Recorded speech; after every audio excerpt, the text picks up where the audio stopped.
Hi everyone, my name is Amy, and in this video, I'll show you how to add the Popper's Cookie Consent widget to your WooCommerce website.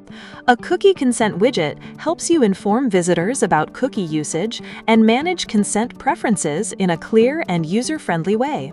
So let's get started. First, go to your Popper dashboard, then click on Websites.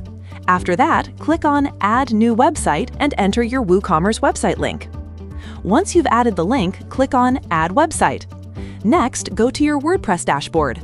In the Plugins section, search for the Popper plugin, then install and activate it. After activation, click on Popper from the left sidebar. Then check your email and click on Save Account Email. Now go to your Popper dashboard. Once you're there, click on Widgets, and after that, click Create New Widget. Now search for Cookie Consent in the widget library and open it. Once the widget editor opens, you'll see the preview on the right side and the settings on the left side. In the Content tab, the first section is Strategy. In Strategy, you'll find two options, one to just inform users and another to ask users for consent in a GDPR-compliant way. If the Ask Users option is selected, the Preference Center and Revisit icon will be available. In the Content section, you can edit the main message. You can also change or disable the cookie icon.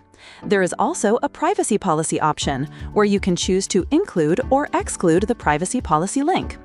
In the Button Text section, you can change the button text and also adjust the vertical and horizontal padding. Next, go to the Style tab. In the Layout section, you can decide the position of the widget. You can also adjust the padding and content width. In the Color section, you can change the background color, text color, and confirm button color and text. In the Typography section, you can change the font size. Once you're happy with the customization, click Publish Widget. After that, the installation code will appear. Copy the code and go to your WooCommerce site. Now add a custom HTML block, paste the code inside it, and save your changes. Once your website is live, refresh the page, and your widget will appear successfully. That's it for this video. I'll see you in the next one.